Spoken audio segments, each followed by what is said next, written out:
서울의 번화한 강남 거리 자정에 인공 불빛들이 꺼지지 않는 욕망의 도시에 끈적하게 달라붙어 있었다. 차가운 새벽 공기가 빌딩 숲 사이를 휘감아 돌며 낡은 옥기 속으로 파고들었지만 강지훈에게는 이미 익숙한 감각이었다. 그의 날꽃대 묻은 후드티 모자는 깊게 눌러 써져 있었고 얼굴의 절반 이상을 그림자로 가리고 있었다. 그의 손에는 얇은 비닐 장갑이 끼워져 있었는데 보통의 노숙자들이 사용하는 투박한 목장갑과는 확연히 달랐다. 장갑이 깨끗한 것은 아니었으나 그의 행동 하나하나가 놀라울 정도로 조심스럽고 정확했기 때문이다. 그는 펜테우스 빌딩 뒤편에 놓인 대형 쓰레기통 앞에 멈춰 섰다. 펜테우스는 강남에서도 손꼽히는 최고급 오피스텔 단지였으며 그 쓰레기통 안에는 상상할 수 없는 양의 버려진 음식물 쓰레기와 재활용품들이 뒤섞여 있었다. 그러나 강지우는 음식물 쓰레기 쪽으로는 눈길조차 주지 않았다. 그의 시선은 오직 문서 파쇄물과 포장 폐기물이 담긴 회색 재활용 쓰레기통 상자에만 고정되어 있었다. 그는 주변을 훑어보는데 단 10초도 소비하지 않았다. 어둠 속에서도 그의 눈빛은 날카로운 레이저처럼 주변의 모든 움직임을 스캔하고 있었다. 강지우는 쓰레기통 안으로 상체를 깊숙이 숙였다. 그의 몸놀림은 민첩했으며 마치 오랫동안 훈련된 특수요원처럼 유연했다. 쓰레기통을 뒤지는 그의 모습은 겉으로 보기에는 필사적으로 배를 채우려는 가련한 노숙자에 불과했지만 사실은 전혀 달랐다. 그의 손은 무질서하게 버려진 쓰레기 더미 속에서 어떤 패턴을 찾고 있었다. 그는 버려진 서류 조각들을 빠르게 훑어보았고 손가락의 미세한 움직임만으로 인쇄물의 질감과 잉크의 종류를 구별해냈다. 이것은 단순한 생존 행위가 아니라 고도로 계산된 정보 수집 작전이었다. 그가 찾고 있는 것은 사소하고 일상적인 실수였다. 보안 규칙에 어긋나게 버려진 극히 작은 단서, 즉 최고 기밀 문서가 파쇄되기 전에 누군가 무심코 버린 메모지 조각이나 영수증 뒷면의 필기 같은 것이다. 바로 이곳 피닉스 그룹의 심장부 근처에서 세계 최대의 IT 및 금융 복합 기업의 CEO인 그가 이런 모습으로 숨어 다니는 이유는 명확했다. 회사 내부의 골마 터진 암적인 부분을 도려내기 위해서였다. 강지우는 몇 달 전부터 이 이중 생활을 시작했다. 공식적으로 그는 중동지사 방문 도중 연락이 끊긴 것으로 알려져 있었으며 극소수만이 그의 실종이 자발적인 잠적임을 알고 있었다. 그가 이토록 기만적인 방법을 선택한 이유는 그의 곁에 있던 모든 정보의 흐름이 이미 박상현 부회장이 이끄는 부패한 고위 임원들의 네트워크에 의해 조작되고 통제되고 있음을 깨달았기 때문이었다. 내부 감사팀조차 믿을 수 없었다. 가장 안전하고 가장 숨겨진 곳은 바로 모두가 무시하는 곳, 바로 쓰레기통 속이었다. 그때였다. 맞은편 건물에서 검은색 세단을 탄 건장한 남자 2명이 내리는 것이 그의 예리한 시야에 포착되었다. 그들은 피닉스 그룹의 사설 보안팀 소속이었고 임원들의 비리를 감추기 위해 밤마다 주변 쓰레기통들을 정리하는 불법적인 임무를 맡고 있었다. 그들은 노숙자들이 쓰레기통을 뒤지는 것을 막는 임무를 수행하고 있었는데 사실은 그들이 버린 증거물을 노숙자들이 발견하지 못하도록 감시하는 것이 주요 목적이었다. 강지우는 재빨리 모자를 더 깊게 눌러쓰고 몸을 웅크렸다. 그의 표정은 순간적으로 필사적인 배고픔으로 바뀌었으며 그의 시선은 재빨리 버려진 샌드위치 포장 쪽으로 향했다. 이는 완벽한 위장이었다. 잠시 후 보안 요원들이 그의 옆을 지나쳐 쓰레기 수거장 안쪽으로 걸어 들어갔다. 그들은 제2I 훈을 마치 투명 인간처럼 취급했다. 이것이 그가 원했던 바였다. 사람들이 자신을 가련하고 하찮은 존재로 여기도록 만드는 것. 이것이 그를 가장 안전하게 지켜주는 방패였다. 그들이 지나간 직후 강지우는 다시 본래의 목적으로 돌아왔다. 그의 위장 연기는 눈 깜짝할 사이에 사라졌다. 그의 손은 신속하게 움직였고 파쇄된 종이 조각 하나를 집어들었다. 평범한 복사 용지였지만 모서리에 미세한 녹색 잉크 얼룩이 있었다. 강지우는 그 색깔을 즉시 알아봤다. 그것은 피닉스 그룹 재무부서에서 계약서 사본을 인쇄할 때만 사용하는 특수 잉크의 흔적이었다. 이 작은 조각은 그 자체로는 아무 의미도 없었지만 강지훈에게는 중요한 단서였다. 파쇄되지 않은 조각이 이 근처에 버려졌을 가능성을 시사했기 때문이다. 그는 쓰레기통 옆 구석에 숨겨져 있던 작은 장치를 꺼내들었다. 그것은 일반적인 핸드폰 충전기처럼 보였지만 사실은 고성능 미세 음파 스캐너였다. 강지우는 그것을 벽에 살짝 대고 미세하게 떨리는 음파를 감지했다. 잠시 후 장치에서 낮은 진동음이 울렸다. 폐기물 속에 금속성 물질이 숨겨져 있다는 신호였다. 그의 눈빛이 예리하게 빛났다. 이건 일반적인 쓰레기가 아니었다. 그는 재빨리 쓰레기통을 뒤지기 시작했다. 그의 손이 닿은 곳은 얇은 플라스틱 파일 박스였다. 그것은 테이프로 꼼꼼하게 밀봉되어 있었고 위에 다른 폐기물이 잔뜩 덮여 있었다. 일반적인 노숙자라면 이걸 그냥 지나쳤을 테지만 제2아이훈은 달랐다. 그는 장갑을 끼지 않은 손으로 파일 박스를 쥐었다. 그는 손가락 끝으로 미세한 흠집들을 느꼈다. 이 흠집들은 누군가 이 파일을 급하게 밀봉하려다 생긴 것이었다. 그는 조심스럽게 박스를 열었다. 안에는 음식물은 전혀 없었고 대신 얇은 금속성 물체가 들어 있었다. 그것은 다름 아닌 USB 드라이브였고 아주 작은 글씨로 프로젝트 채무라라고 적혀 있었다. 강지훈의 심장이 잠시 멈칫하는 것 같았으나 그의 표정에는 미동도 없었다. 그는 이 USB가 자신이 찾던 핵심 증거임을 직감적으로 알았다. 그가 몇 달 동안 이 추위를 견디며 쓰레기통을 뒤져온 모든 이유가 이 작은 장치 안에 담겨 있을 수 있었다. 그는 USB를 낡은 외투 안주머니 깊숙한 곳에 숨겼다. 이제 그는 신속하게 이곳을 떠나야 했다. 그는 주변에 시선을 던졌다. 저 멀리 길 건너편 작은 카페의 어두운 구석 창가에서 한 여인이 자신을 지켜보고 있다는 것을 깨달았다. 그녀는 오랫동안 그곳에 머물러 있었던 듯했고 그녀의 눈빛은 호기심과 경계심으로 가득 차 있었다. 강지우는 그녀를 알아보았다. 그녀는 오세영 신라라고 끈질긴 보도로 유명한 독립언론의 탐사 전문 기자였다. 강지훈은 오세영과 눈이 마주치자 아무 일도 없었던 것처럼 몸을 돌렸다. 그는 여전히 낡고 더러운 옷차림에 휘청거리는 듯한 걸음걸이를 연출하며 골목길 안쪽으로 사라져 갔다. 그의 걸음걸이는 느리고 무거워 보였지만 오세영은 알 수 있었다. 그 남자는 도망치고 있는 것이 아니라 임무를 마치고 이탈하고 있는 것이었다. 그녀는 커피잔을 내려놓고 자리에서 일어났다. 본능적으로 그녀의 기자 정신이 울려 퍼졌다. 그녀는 무언가 거대한 비밀의 단편을 목격한 것 같았다. 그녀는 강지훈이 사라진 골목길을 향해 걸어갔다. 그녀의 머릿속은 수많은 질문으로 가득 차 있었다. 저 남자는 누구인가? 왜 세계에서 가장 부유한 회사 중 하나의 심장부에서 쓰레기통을 뒤지는가? 그리고 그가 방금 발견한 것은 무엇인가? 오세영은 강지훈이 남긴 흐릿한 흔적을 쫓아가면서 이 이야기가 단순한 미담이나 사회 고발 기사를 넘어 권력과 부패에 대한 거대한 음모의 서막일지도 모른다고 예감했다.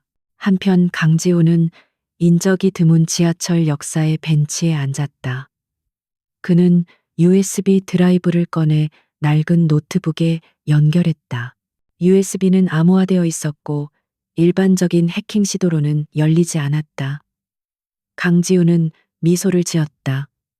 이것은 그가 직접 설계한 암호화 방식이었다. 그가 아니면 풀 수 없는 방어막이었다. 그는 익숙한 키보드 배열 위에서 손가락을 움직이기 시작했다. 수십 년 동안 단련된 그의 손놀림은 정확했고 오류가 없었다. 암호가 해제되는데 걸린 시간은 단 20초에 불과했다. 화면이 켜지고 파일 목록이 나타났다. 파일명은 모두 난해한 코드와 숫자로 되어 있었으나 강지우는 그것들을 해독할 수 있었다.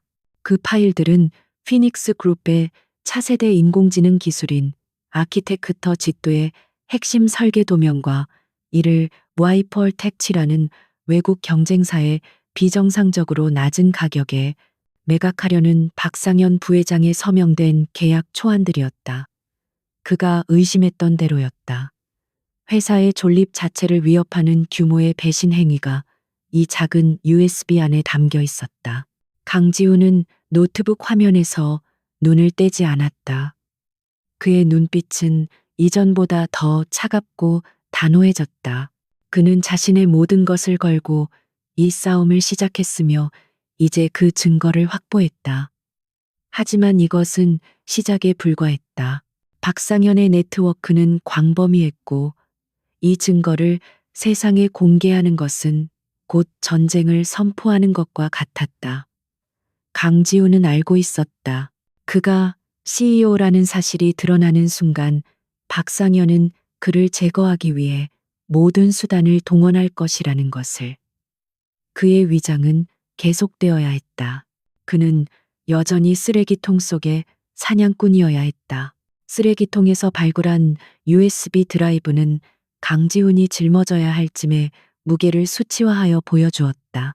프로젝트 차이메라는 피닉스 그룹의 10년 미래가 걸린 핵심 기술이었고 박상현 부회장은 단지 개인적인 이익을 위해 그 미래를 통째로 팔아넘기려 했다. 강지훈은 벤치에 앉아 차가운 새벽 공기 속에서 그 모든 파일을 다시 한번 검토하며 자신이 왜 이 극단적인 길을 택해야 했는지 되새겼다. 그는 서둘러 공식적인 권한을 행사하여 박상현을 막을 수 없었다. 이미 박상현은 자신의 오른팔과 왼팔을 회사의 가장 중요한 요직에 심어놓은 상태였기 때문이었다. 모든 정보는 박상현에게 흘러 들어갔고 강지훈이 CEO로서 내리는 모든 지시는 박상현의 필터를 거쳐 왜곡되거나 지연되었다. 가장 심각한 문제는 박상현이 강지훈을 공식적으로 제거하기 위한 절차를 이미 비밀리에 시작했다는 점이었다. 강지훈이 해외 출장 중 사라진 것처럼 꾸며 이 사회에 그의 건강상의 문제를 제기하고 그의 직무를 정지시키려 하고 있었다. 이 상황에서 강지훈이 갑자기 나타나 박상현을 고발한다면 박상현은 오히려 그를 정신적으로 불안정한 상태의 CEO로 몰아세워 회사의 혼란을 가중시킨다는 명목으로 강지훈을 완전히 몰아낼 수 있었다. 그는 펜테우스 빌딩의 그림자 속에 숨어 정보의 무결성을 확보해야 했다. 모든 증거는 박상현의 손이 닿지 않는 곳에서 수집되어야 했다. 그는 노숙자의 옷차림이 주는 투명성에 완전히 의존했다. 사람들은 그를 무시했고 그 덕분에 강지훈은 박상현의 보안 감시망이 닿지 않는 회사 내부의 폐기물 시스템과 사소한 서류의 흐름까지 관찰할 수 있었다. 그가 쓰레기통에서 발견한 차이메라 USB는 그의 전략이 옳았음을 증명하는 첫 번째 결정적인 결과였다. 그는 노트북을 덮고 다시 모자를 깊게 눌렀었다. 그의 몸에서는 비록 낡은 옷에서 나는 냄새와 거리의 먼지 냄새가 났지만 그의 내면은 정교한 기계처럼 움직이고 있었다. 그는 박상현이 곧 USB의 행방을 알아채고 주변을 청소하기 위해 더 많은 인력을 보낼 것을 예측했다. 그때 그의 예상이 현실이 되었다. 그는 지하철 계단을 올라서자마자 저 멀리서 세 대의 검은색 SUV 차량이 펜테우스 빌딩 쪽으로 빠르게 접근하는 것을 보았다. 그들은 회사 차량이 아닌 듯 보였으며 불길하고 강압적인 기운을 내뿜고 있었다. 강지우는 즉시 위험을 감지했다. 박상현은 이미 움직이기 시작했다. 강지우는 그 SUV들이 도착하기 전에 그 지역을 벗어나야 했다. 그는 사람들의 시선을 피하며 어두운 골목으로 몸을 숨겼다. 그때 골목 어귀에서 그가 어젯밤 마주쳤던 여인 오세영 기자가 나타났다. 그녀는 강지훈이 사라졌던 경로를 샅샅이 살피고 있었다. 그녀의 손에는 작은 카메라가 들려 있었고 그녀의 눈빛은 밤새도록 잠을 이루지 못한 듯 더욱 날카롭게 빛나고 있었다. 오세영은 강지훈을 보자마자 멈춰섰다. 그녀의 표정에는 놀라움과 함께 확신이 뒤섞여 있었다. 그녀는 그가 단순한 노숙자가 아니라고 확신했고 어쩌면 자신이 이 거대한 비밀의 핵심을 우연히 발견한 것일지도 모른다고 생각했다. 그녀는 주저하지 않고 그에게 다가갔다. 잠깐만요, 저기. 어젯밤 펜테우스 뒤에서 당신을 봤어요. 그녀의 목소리는 단호했지만 경계심을 품고 있었다. 강지우는 그녀를 무시하고 계속 걸어갔다. 노숙자처럼 보이는 사람이 기자를 마주하는 것은 당연히 피해야 할 행동이었다. 당신은 음식을 찾고 있지 않았어요. 오세영이 다시 말했다. 그녀는 그의 걸음걸이를 따라잡으며 더욱 가까이 다가섰다. 당신의 눈빛은 배고픈 사람의 눈빛이 아니었어요. 마치 무언가를 조사하는 사람 같았어요. 그리고 당신이 쓰레기통에서 뭘 찾았는지 알아요. 이 말은 강지훈의 발걸음을 멈추게 만들었다. 그는 천천히 몸을 돌렸지만 여전히 모자는 그의 얼굴을 가리고 있었다. 그의 입술이 조용히 움직였다. 나는 아무것도 찾지 못했습니다. 그냥 배고픈 사람일 뿐입니다. 그의 목소리는 거칠고 낮았으며 오랜 시간 잠을 자지 못한 사람처럼 들렸다.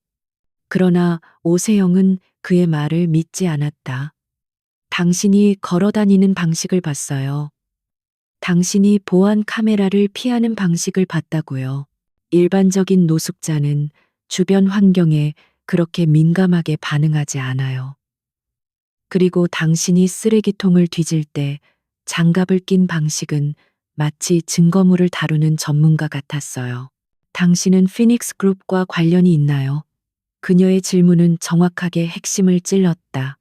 강지우는 오세영의 집요함과 통찰력에 내심 감탄했지만 지금은 그녀와 엮여서는 안 되었다. 그때 검은색 SUV 세대가 골목 입구에서 굉음을 내며 급정거하는 소리가 들렸다. 차문이 열리고 건장한 사내 6명이 쏟아져 나왔다. 그들의 얼굴은 험악했고 모두가 검은색 코트를 입고 있었다. 그들은 박상현 부회장이 보낸 청소부 팀이었다. 그들의 시선은 쓰레기통 근처를 훑다가 강지훈과 오세영이 서 있는 골목 안쪽으로 향했다. 강지훈은 상황이 위험해졌음을 깨달았다. 오세영이 여기에 휘말리게 해서는 안 되었다. 강지훈은 재빨리 오세영의 팔을 붙잡고 어두운 골목 안쪽으로 끌어당겼다. 조용히 해요. 이 사람들은 경찰이 아닙니다. 그의 목소리는 속삭였지만 긴장감으로 가득 차 있었다. 오세영은 갑작스러운 그의 행동에 놀랐지만 상황의 심각성을 즉시 깨달았다. 그녀는 그에게서 느껴지는 숙련된 위기 대처 능력에 순종적으로 따랐다. 그들이 숨어 있는 동안 사내 2명이 골목 입구까지 걸어 들어왔다. 이봐 거기 노숙자. 그들 중 한 명이 거칠게 소리쳤다. 오늘 밤 쓰레기통 근처에서 뭔가 이상한 거 본 거 없어. 예를 들어 USB 드라이브 같은 거 말이야. 그의 목소리에는 위협적인 기운이 담겨 있었다. 강지우는 오세영에게 숨소리조차 내지 말라고 눈짓했. 그는 한순간 망설인 후 일부러 비틀거리는 걸음으로 골목 입구로 나섰다. 그의 얼굴은 절망과 공포가 뒤섞인 완벽한 연기로 뒤덮여 있었다. 네, USB, 그게 뭡니까? 강지우는 어눌하게 말했다. 저는 아무것도 보지 못했습니다. 그냥 먹을 것을 찾았을 뿐입니다. 제발 저 좀 내버려 두세요. 그는 자신의 더러운 옷소매로 눈물을 훔치는 신용까지 했다. 사내들은 강지훈의 비참한 모습에 경멸의 눈빛을 보냈다. 그들의 눈에는 강지훈이 그저 불쌍하고 하찮은 거리에 쓰레기처럼 보였을 뿐이었다. 더러운 자식. 다른 사내가 욕설을 내뱉었다. 만약 네가 뭔가 주었다면 조용히 말해. 안 그러면 오늘 밤 네가 주운 것보다 더 많은 것을 잃게 될 테니까. 그들은 강지훈의 낡은 배낭을 발로 툭툭 건드렸다. 강지훈은 고의적으로 몸을 움츠렸다. 이 행동은 그들에게 자신이 위협적이지 않은 존재임을 확신시키기 위한 계산된 움직임이었다. 이들을 상대로 지금 싸움을 시작하는 것은 현명하지 못했다. 그는 증거를 안전하게 보호하는 것이 우선이었다. 그는 재빨리 상황을 파악하고 대처했다. 죄송합니다. 저는 정말 아무것도 모릅니다. 저는 그저 이 추위를 피하고 싶을 뿐입니다. 강지우는 진심으로 공포에 질린 사람처럼 떨리는 목소리를 냈다. 그 사내들은 잠시 강지훈을 혐오스럽게 바라보더니 이내 흥미를 잃었다. 그들에게 이 남자는 시간 낭비일 뿐이었다. 그들은 USB 드라이브를 이해할 능력이 없는 단순한 노숙자가 이런 거대한 음모에 연루되었을 것이라고는 상상조차 하지 못했다. 그들의 오만함이 강지훈을 보호하는 방패가 되었다. 그들이 등을 돌리고 골목을 나서는 순간 강지훈의 눈빛은 다시 차갑게 변했다. 그는 방금까지의 공포에 질린 표정을 순식간에 지워버렸다. 오세영은 이 모든 과정을 숨죽이며 지켜보았다. 그녀는 강지훈의 완벽한 연기에 소름이 돋았다. 그는 단순한 노숙자가 아니었다. 그는 고도로 훈련된 배우이자 전략가였다. 사내들이 완전히 사라진 후 강지훈은 오세영을 풀어주었다. 당신은 왜 저들과 함께 있지 않죠? 강지훈이 낮고 단호한 목소리로 물었다. 그는 그녀가 박상현의 끈앞풀일 가능성까지 염두에 두고 있었다. 오세영은 강지훈의 갑작스러운 변화에 당황했지만 곧 정신을 차렸다. 저는 기자예요. 진실을 찾는 기자라고요. 그리고 당신이 그 진실을 숨기고 있는 것 같아서 쫓아왔어요. 저들은 당신을 찾고 있었어요. 당신이 뭔가를 가지고 있다는 거잖아요. 그녀는 흥분했지만 목소리를 낮추려고 노력했다. 강지우는 잠시 침묵했다. 그는 오세영의 눈을 똑바로 쳐다보았다.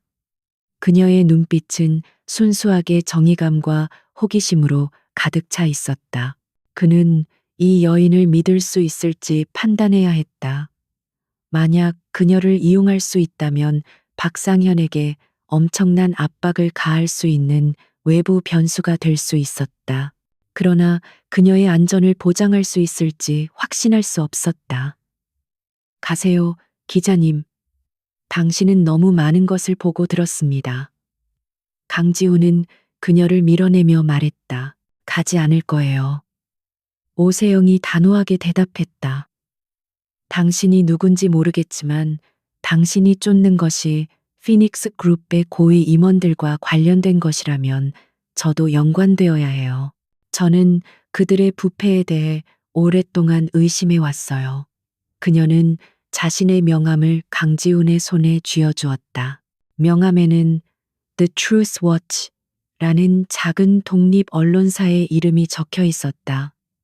강지우는 그 명함을 바라보았다. 그는 박상현이 그녀를 목표로 삼을 수 있다는 위험을 감수할지 결정해야 했다. 강지우는 잠시 후 무거운 결정을 내렸다. 좋아요, 기자님. 당신이 진실을 원한다면 나는 당신에게 단서를 줄 수 있습니다. 하지만 당신은 내가 시키는 대로 해야 합니다. 그리고 절대 내가 피닉스 그룹의 CEO라는 사실을 알려고 해서는 안 됩니다. 그는 말을 마치자마자 오세영이 미처 대답하기도 전에 골목 안쪽 어둠 속으로 빠르게 사라져 버렸다. 그의 움직임은 그림자처럼 민첩했으며 잠시 전에 가련한 노숙자의 모습은 온데간데 없었다.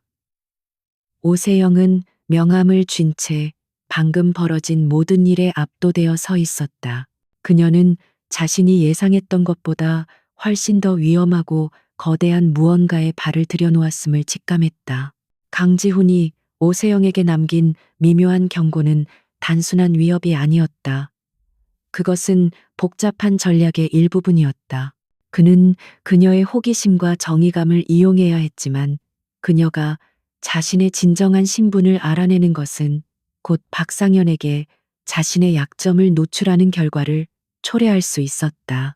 강지우는 자신이 가장 신뢰하는 사람을 제외하고는 그 누구에게도 자신이 피닉스 그룹의 CEO라는 사실을 알려서는 안 되었다. 그는 은신처로 돌아와 낡은 노트북에 USB 드라이브를 연결하고 프로젝트 차이메라의 파일들을 다시 한번 깊이 분석했다. 그는 문서들 사이에서 예상치 못한 단서를 발견했다.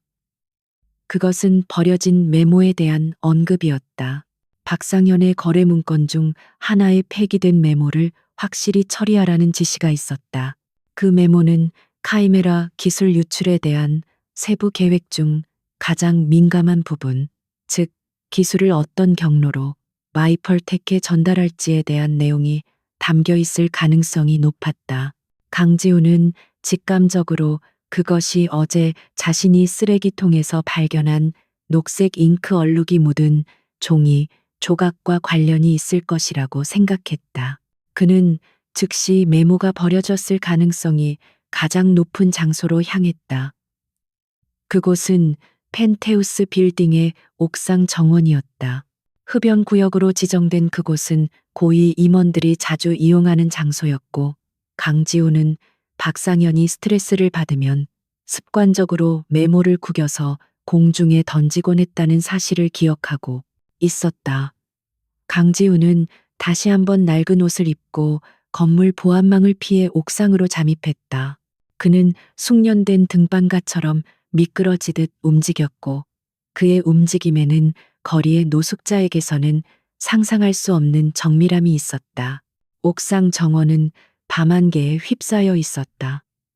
강지우는 조심스럽게 재떨이와 화분 주변을 탐색했다. 그의 눈은 땅바닥에 흩어져 있는 담배꽁초와 작은 쓰레기들을 예리하게 훑었다. 마침내 그는 작은 돌 아래에 반쯤 젖은 종이 조각 하나를 발견했다. 그것은 A 사용지의 극히 일부였으나 남아있는 글씨는 강지훈에게 충분한 정보를 제공했다.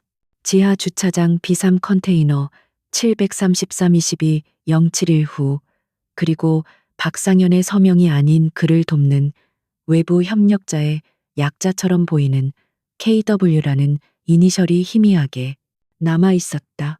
이것은 결정적인 정보였다. 거래가 일주일 내로 이루어질 예정이었고 장소와 시간이 명시되어 있었다.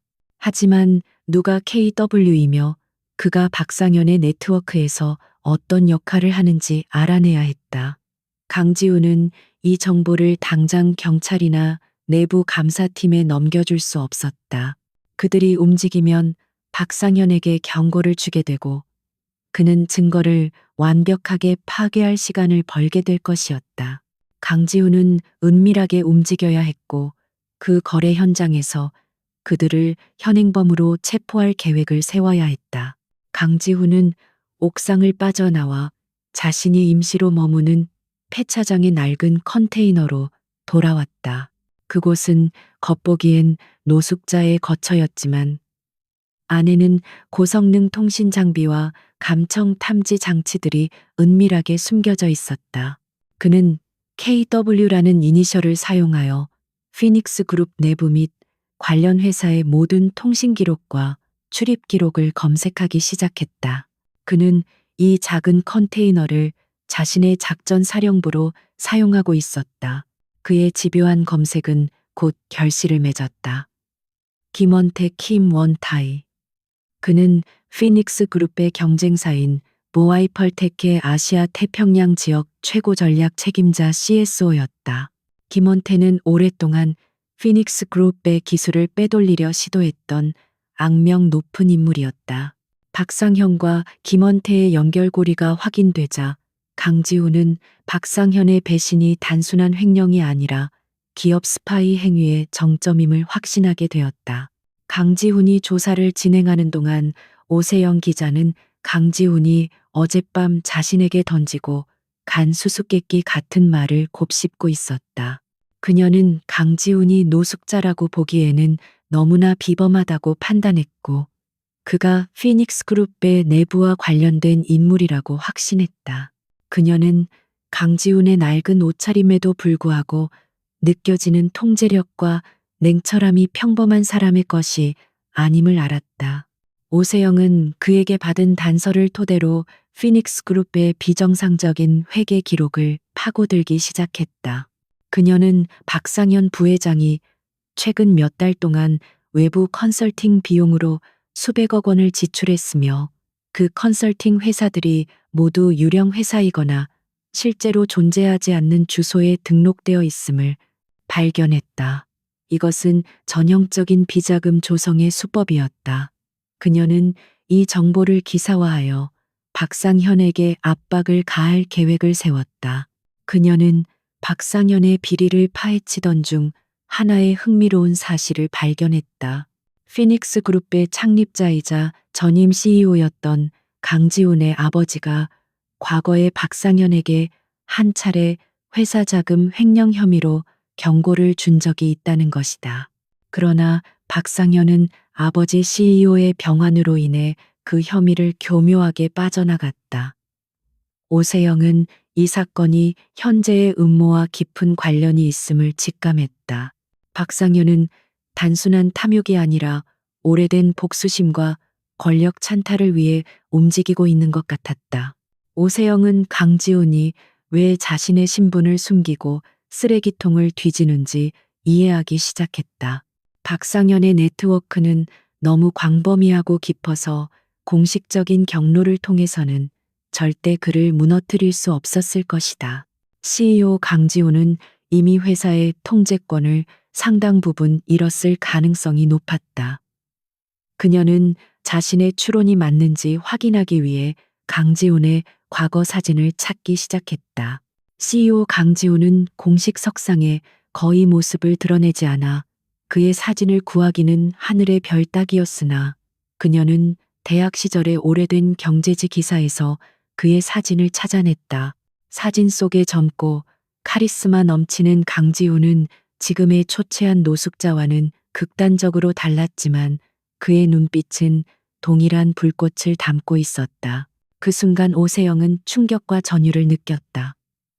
그 불쌍해 보이던 노숙자가 실제로 세계 최대 기업의 은둔형 CEO였다니.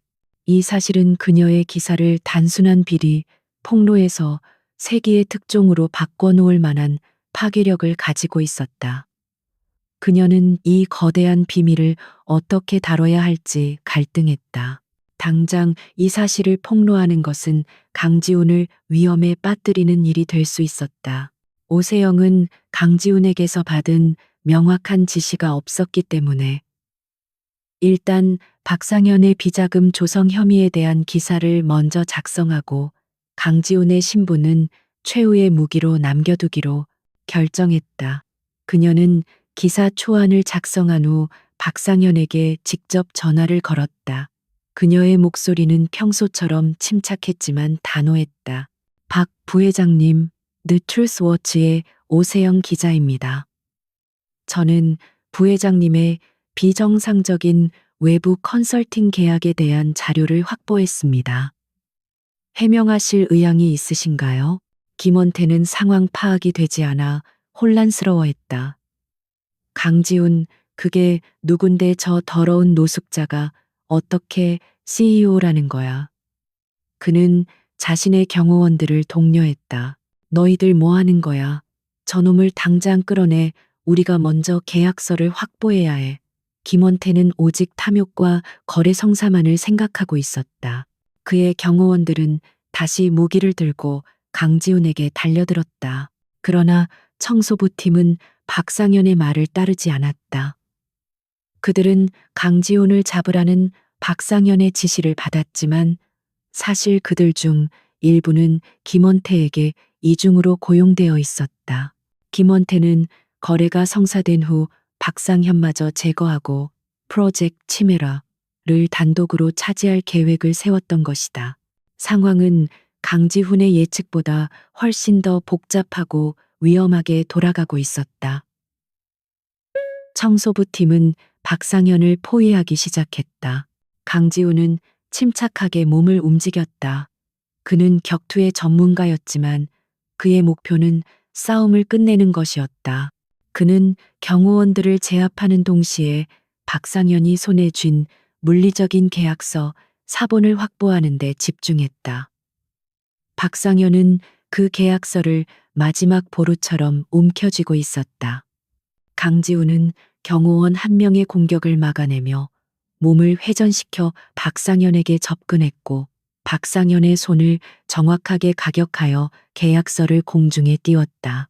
그는 다시 노숙자 복장으로 갈아입고 주머니 속에는 카이메라 USB와 녹색 잉크 메모 조각 그리고 통신 감청 장치들을 숨긴 채 펜테우스 빌딩으로 향했다. 그는 주차장으로 잠입하기 위해 가장 예측 불가능한 경로를 선택했다. 화물용 엘리베이터의 유지보수 통로를 통해 내려가는 길이었다. 이 경로는 보안팀의 눈을 완벽하게 피할 수 있었지만 고도의 신체 능력과 냉철함이 요구되는 위험한 잠입이었다. 계약서가 바닥에 떨어지기 전에 강지훈은 그것을 낚아챘다. 승패는 결정되었다. 강지훈이 증거를 확보하는 순간 박상현은 완전히 무너졌다. 그는 주저앉아 절망적인 표정으로 중얼거렸다. 나는 승자가 될 수 있었는데 너 때문에 네가 감히 나를 이렇게 만들다니. 그의 목소리에는 좌절감과 함께 강지훈에 대한 깊은 원한이 담겨 있었다. 강지훈은 이것이 자신이 움직여야 할 순간임을 직감했다. 그는 재빨리 컨테이너 문을 박차고 뛰어들어갔다. 강렬한 주차장 조명 아래 초췌한 노숙자 복장에 강지훈이 갑자기 나타나자 컨테이너 안에 모든 사람들은 경악했다. 박상현 부회장님, 김원태 대표님, 즐거운 거래가 진행 중이군요. 강지훈의 목소리는 평소의 CEO의 부드러움이 아닌 차갑고 단호한 전투사령관의 목소리였다. 김원태는 증거가 강지훈의 손에 들어가는 것을 보고 광분했다. 그는 남은 경호원들에게 모든 수단을 동원해 강지훈을 제거하고 계약서를 되찾아오라고 소리쳤다. 그때 주차장 입구에서 또 다른 차량 무리가 굉음을 내며 진입했다. 하지만 이번에는 경찰차와 검찰의 호송 차량들이었다. 오세영이 보낸 마지막 메시지와 그녀의 기사가 자정에 정확히 배포되었고 그 여파는 즉시 현실에 나타났다. 긴장감이 고조된 밤이 깊어갔다. 박상현은 오세영 기자의 보도 압박과 강지훈이 발견했을지 모르는 USB의 행방 때문에 신경이 곤두서 있었다. 그는 강지훈을 제거하기 위해 고용한 청소부 팀에게 절대적인 명령을 내렸다. 그 노숙자를 찾아내 산채로 잡든 죽이든 상관없어. 단 그가 가진 모든 것을 가져와야 해. 그리고 그의 주변을 맴도는 그 여기자도 처리해. 박상현의 목소리에는 권력에 대한 집착과 두려움이 뒤섞여 광기를 띠고 있었다.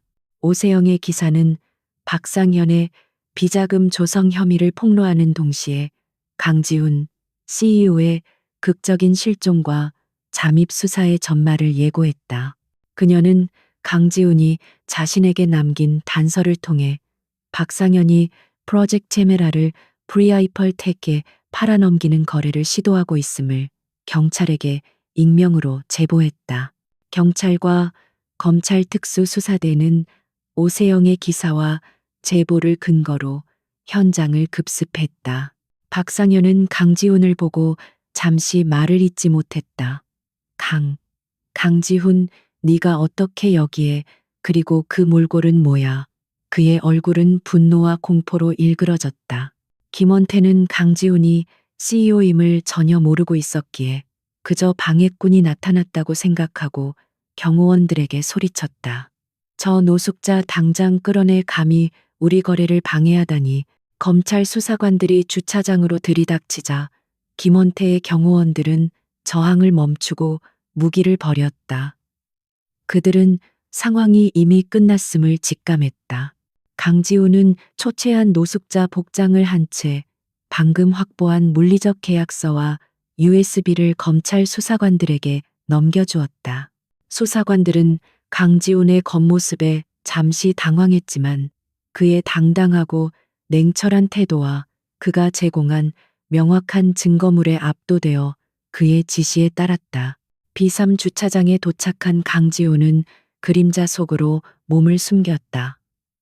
주차장은 넓고 텅 비어 있었으며 중앙에는 은밀한 거래를 위한 듯 컨테이너 박스 733이 홀로 서 있었다. 강지훈은 컨테이너 근처에 미세 감청 장치를 설치하고 대기했다. 그의 심장 박동은 평온했지만 그의 온몸의 감각은 극한까지 날카로워져 있었다. 그는 언제 적들이 나타날지 알 수 없었다. 박상현은 수갑이 채워지는 순간에도 강지훈을 향해 저주를 퍼부었다. 내 놈이 승리했다고 생각하나 회사는 이미 네가 이중생활을 하는 동안 혼란에 빠졌어. 사람들은 너를 믿지 않을 거야. 이 사회는 너를 미친 CEO로 만들 거라고. 그의 마지막 발악은 권력을 잃은 자의 비참함만을 드러낼 뿐이었다. 김원태 역시 현장에서 긴급 체포되었다. 강지훈은 박상현을 향해 천천히 걸어갔다. 그의 눈빛은 흔들림이 없었다. 저는 당신이 무엇을 했는지 알고 있습니다. 부회장님, 프로젝트 차이메라 기술 유출과 비자금 조성, 그리고 회사를 외국 경쟁사에 팔아넘기려 한 반역 행위까지. 그는 자신의 주머니에서 USB 드라이브를 꺼내 테이블 위에 던졌다. 이것은 당신의 거래 내역이 담긴 첫 번째 증거입니다. 강지훈은 모든 증거를 넘겨주고 난 후 잠시 검찰 수사관들의 눈을 피해 주차장 구석으로 물러섰다. 그는 낡은 후드티, 모자를 벗었다. 며칠 밤낮을 새운 피로와 거리의 먼지로 얼룩진 얼굴이었지만 그의 눈빛은 비로소 해방감과 정의를 실현했다는 만족감으로 빛났다. 그의 은밀한 작전은 성공적으로 끝났다. 쓰레기통 속의 사냥은 마침내 왕좌의 귀환으로 이어졌다. 박상현은 오세영의 전화를 받고 분노했다. 그는 감히 자신의 발목을 잡으려는 이 작은 언론사에 대해 경멸했지만 그의 내면은 불안으로 흔들리고 있었다. 그의 비자금은 차이메라 프로젝트 거래를 성사시키기 위한 사전 작업 비용이었기 때문이다. 오 기자, 당신이 가진 정보는 오해일 뿐입니다. 근거 없는 소문으로 피닉스 그룹을 흔들려 하지 마십시오. 박상현은 경고했지만 그의 목소리는 미세하게 떨렸다.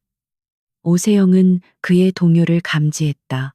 강지훈은 주차장을 빠져나와 자신이 임시로 머물던 폐차장 컨테이너로 향했다. 그는 그곳에서 며칠 동안 제대로 된 휴식을 취하고 자신의 다음 단계를 준비해야 했다.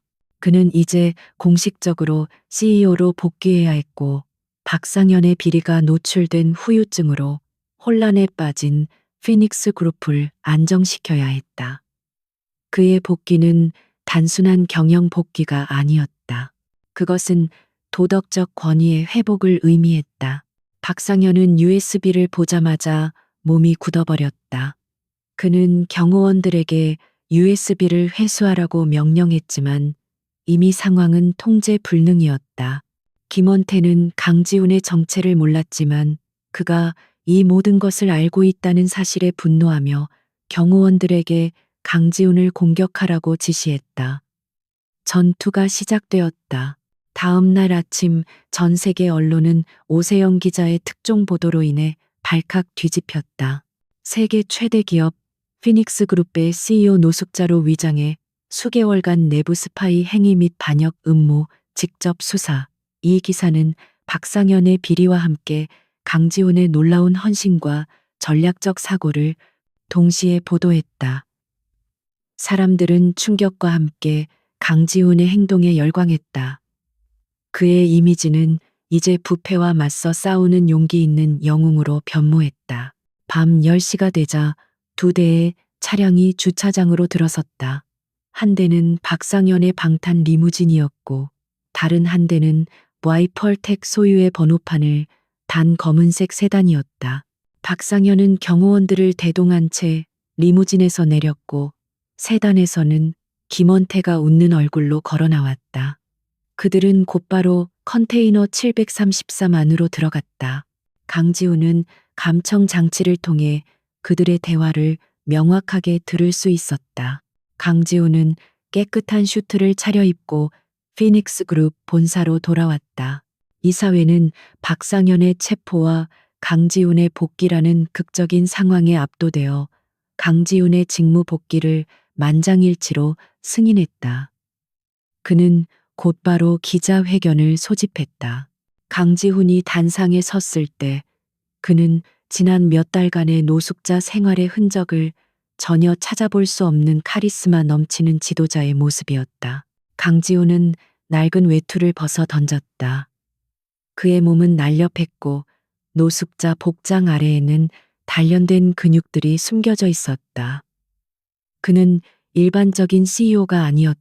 강지훈은 특수 부대 훈련을 받은 경험이 있었고 이는 그가 이 극한의 상황을 대비해 스스로를 단련시켰음을 의미했다. 그는 경호원들의 공격을 민첩하게 피하고 최소한의 움직임으로 상대방을 무력화시켰다. 그의 동작은 빠르고 정확했으며 마치 잘 짜인 안무 같았다. 그는 기자들 앞에서 차분하고 단호한 목소리로 말했다.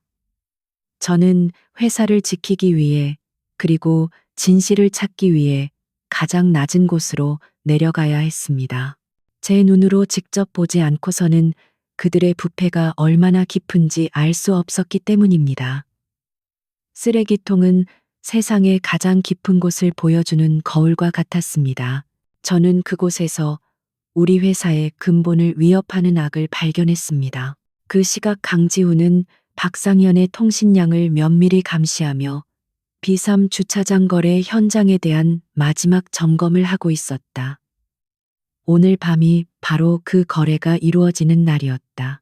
그는 USB에 담긴 프로젝트 치메라의 데이터 외에 박상현의 사인을 위조한 물리적인 계약서 사본이 현장에서 김원태에게 전달될 것이라는 사실을 알고 있었다. 이 물리적인 증거가 박상현을 영원히 무너뜨릴 결정적인 한 방이었다.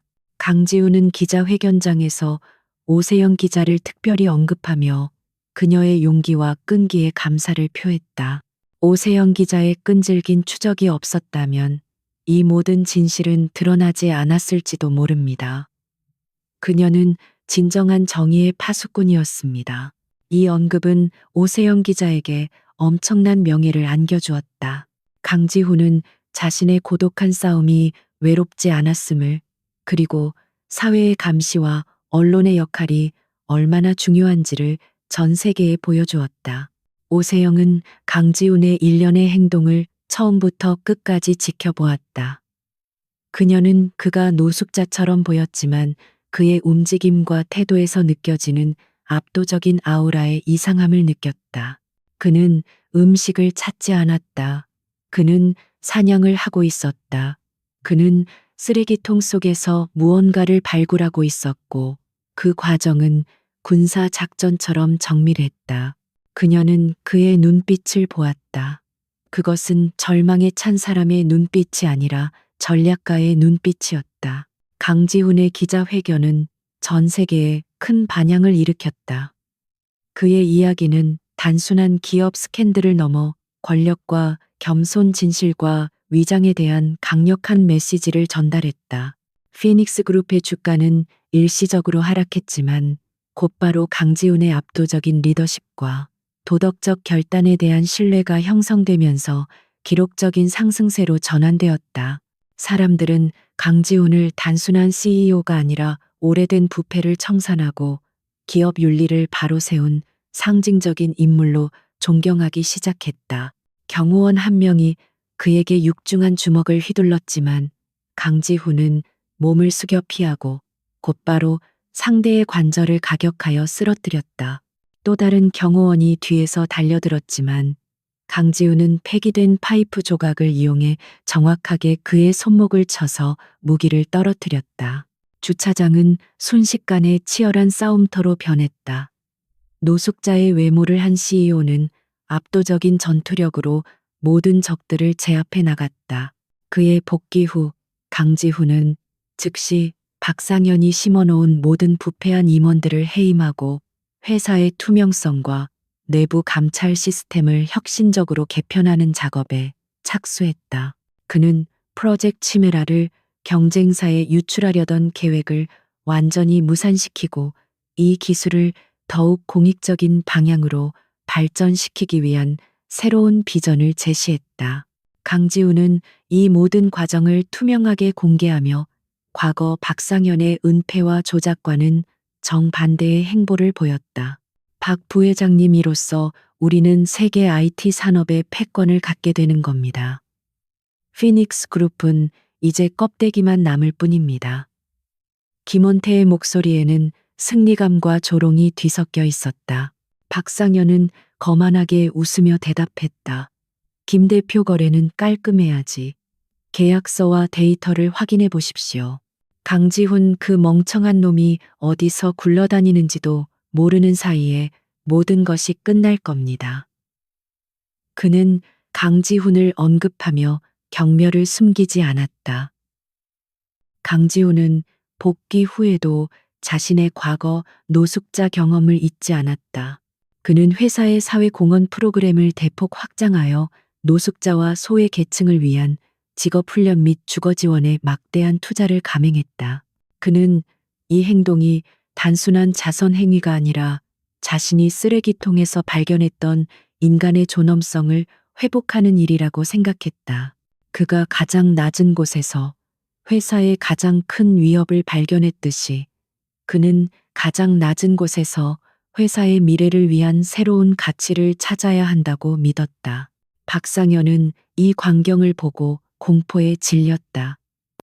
그는 자신이 한낱 노숙자로 여겼던 남자가 사실은 자신을 겨냥한 날카로운 칼이었음을 깨달았다.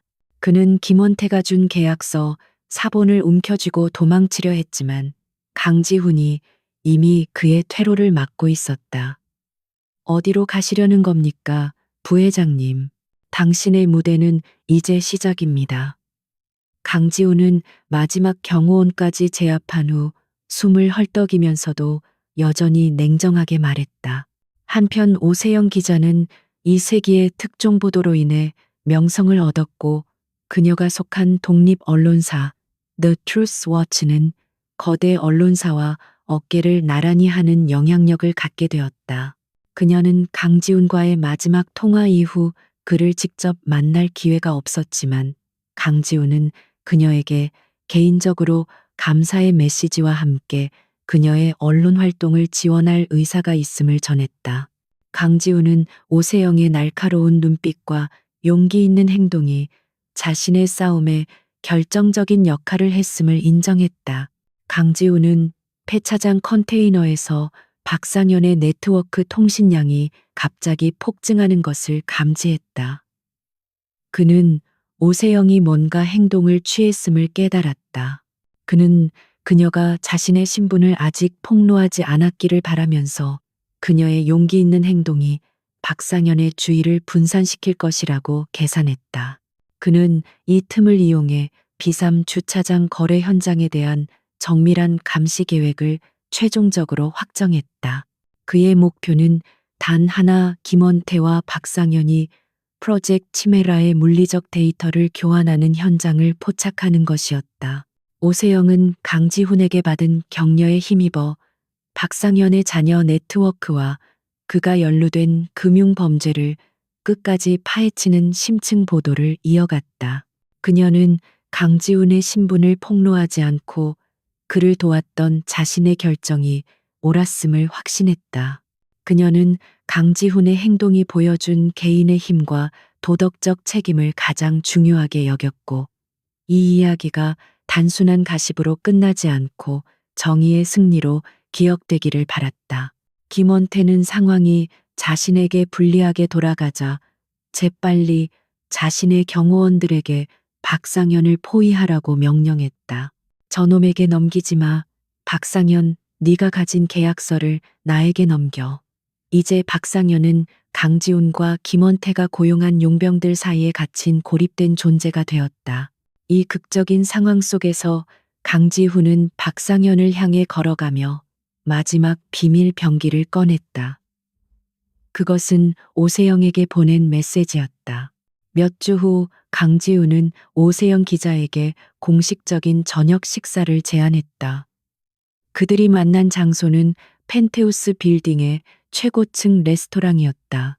강지훈은 맞춤 정장을 입고 있었고 그의 모습에서는 더 이상 낡은 후드티의 그림자를 찾아볼 수 없었다. 오세영은 우아하고 지적인 모습으로 그를 마주했다. 그들이 나란히 앉아 서울의 야경을 내려다보는 모습은 과거 그들이 쓰레기통 근처의 어두운 골목에서 만났던 모습과는 극단적인 대비를 이루었다. 강지훈은 숨을 죽이고 때를 기다렸다. 그들이 물리적 계약서를 교환하는 결정적인 순간이 필요했다. 그때 갑자기 컨테이너 바깥쪽 주차장 전체에 사이렌 소리가 울려 퍼졌다. 청소부팀이었다. 그들은 박상현의 비상 연락을 받고 주차장으로 들이닥쳤다. 박상현은 경악했다. 이게 무슨 짓이야? 내가 너희들에게 지금 오라고 하지 않았잖아. 오 기자님 다시 한번 감사드립니다. 당신이 아니었다면 저는 실패했을지도 모릅니다. 강지훈이 진심을 담아 말했다. 그의 눈빛은 깊고 온화했지만 과거 노숙자로 위장했을 때의 예리함을 여전히 품고 있었다. 오세영은 미소를 지었다. 강 대표님, 제가 감사해야죠. 당신의 용기는 기자로서 제가 추구하는 모든 것의 증명이었습니다. 하지만 궁금한 것이 하나 있습니다. 왜 그런 극단적인 방법을 택해야만 했나요? 단순히 증거를 찾기 위해서였습니까? 강지훈은 자신의 낡은 휴대폰으로 전화를 걸었다. 수화기 너머에서는 오세영 기자의 목소리가 들려왔다. 자정입니다. 기자님. 지금 바로 기사를 배포하세요. 그리고 당신이 찾던 CEO의 사진을 기사에 첨부하세요. 이 모든 것이 피닉스 그룹의 CEO의 지시였습니다. 강지훈은 박상현이 경악하는 것을 보며 전화를 끊었다. 노숙자의 가면이 벗겨지는 순간이었다. 강지훈은 잠시 창밖의 불빛들을 바라보았다. 증거 수집만이 전부는 아니었습니다. 저는 제가 그들처럼 권력에 도취되지 않았는지 확인하고 싶었습니다. 가장 낮은 곳에서 세상을 바라보지 않았다면 저는 박상현과 그의 네트워크가 만들어 놓은 거짓된 현실에 갇혀 그들이 제공하는 조작된 정보만을 믿었을 것입니다. 쓰레기통 속에서 저는 비로소 진정한 겸손을 배웠고 가려진 진실의 무게를 느낄 수 있었습니다. 강지훈은 폐차장은 신처를 떠나기 전 오세영에게 암호화된 메시지를 보냈다. 내용은 단순했다. 당신의 기사를 자정에 배포하세요. 그 전에 나는 당신과 연락하지 않을 겁니다. 그리고 펜테우스 빌딩 B3 주차장에 절대 가지 마세요. 그는 오세영의 안전을 염려했지만 동시에 그녀의 기사가 자정에 배포됨으로써 박상현의 주의를 분산시키고 회사의 혼란을 극대화할 수 있을 것이라고 계산했다. 그들의 대화는 깊어졌다. 강지우는 자신이 노숙자로 지내면서 겪었던 소외감과 인간적인 경험, 그리고 그 속에서 깨달은 인간 본성의 양면성에 대해 이야기했다. 그는 사람들이 자신을 무시하고 경멸했을 때 느꼈던 감정들이 회사의 직원들이나 대중의 시선으로부터 자신을 보호하는 강력한 방패가 되어 주었음을 인정했다. 그의 이중 생활은 단순한 전략이 아니라 스스로를 시험하는 고독한 수행이었던 것이다. 강지훈이 오세영에게 마지막 명령을 내리는 순간 주차장 B3 전체는 숨막히는 침묵에 휩싸였다. 박상현은 공포와 배신감으로 인해 몸이 얼어붙었다. 그는 자신이 한낱 노숙자로 여겨 무시했던 존재가 사실은 자신이 파괴하려 했던 회사의 왕이라는 사실을 마주해야 했다. 네가 강지훈이라고 말도 안 돼. 네가 어떻게 그런 짓을 할 수 있어. 박상현은 떨리는 목소리로 소리쳤다. 그의 목소리에는 이제 권위라고는 찾아볼 수 없었다. 오세영은 강지훈의 고백을 들으며 그의 내면적인 깊이에 다시 한번 감동했다. 그녀는 그가 단순한 복수에 성공한 CEO가 아니라 내적 성장을 이룬 리더임을 깨달았다. 강지훈은 그녀에게 미래에는 피닉스 그룹이 사회에 봉사하고 투명성을 최우선으로 하는 기업이 될 것이라는 자신의 비전을 공유했다. 그리고 그는 오세영에게 외부 감사 및 윤리자문위원회 특별 자문 역할을 제안했다. 청소부 팀의 리더는 무전기를 들고 말했다. 부회장님, 죄송합니다. 밖에서 경고 신호가 잡혔습니다. 그 노숙자가 여기에 있습니다. 지금 막 건물에 침입한 것이 확인되었습니다. 강지우는 그들이 너무 빨리 자신을 추적했음에 놀랐다. 박상현은 얼굴이 하얗게 질렸지만 이내 냉정을 되찾았다. 좋아, 어차피 잡아야 할 놈이야. 너희는 여기서 대기해. 거래를 마치는 대로 그 놈을 쓸어버릴 테니. 오 기자님의 날카로운 통찰력과 윤리의식은 우리 회사에 꼭 필요합니다. 외부의 독립적인 시각으로 우리의 모든 결정과 행동을 감시해 주시겠습니까? 강지훈의 제안은 오세영에게 깊은 존중을 표현하는 것이었다. 오세영은 잠시 생각한 후 미소를 지으며 제안을 수락했다. 그들의 관계는 이제 단순히 취재원과 기자를 넘어 진실과 정의를 위한 파트너십으로 발전했다. 강지우는 천천히 박상현에게 다가갔다. 그의 낡고 해진 후드티에는 방금 벌어진 격투의 먼지와 얼룩이 묻어 있었지만 그의 눈빛은 수십억 달러 규모의 기업을 통솔하는 CEO의 냉철함 그 자체였다. 부회장님, 저는 회사를 구하기 위해 제가 할 수 있는 유일한 방법을 선택했습니다. 당신의 부패 네트워크는 너무 깊고 넓어서 공식적인 경로로는 당신을 막을 수 없었으니까요. 박상현과 김원태는 중대한 범죄 혐의로 재판을 받게 되었고 강지훈이 제시한 완벽한 증거들로 인해 그들은 오랜 기간 감옥에서 자신들의 죄를 반성해야 할 처지에 놓였다. 피닉스 그룹은 강지훈의 도덕적 리더십 아래 새롭게 태어났다. 그의 이야기는 겉모습만 보고 사람을 판단하는 세상의 오만함에 대한 경고이자 가장 낮은 곳에서 피어난 진정한 리더십에 대한 희망을 주었다.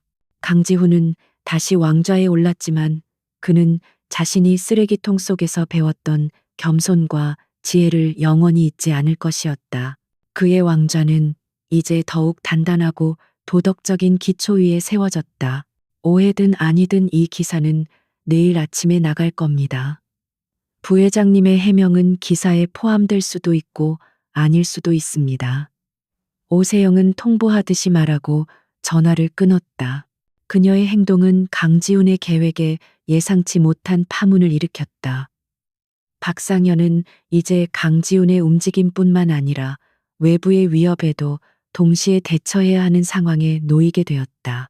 그는 오세영의 기사를 막기 위해 모든 수단을 동원할 것이고, 이는 강지훈에게 귀중한 시간을 벌어줄 것이었다.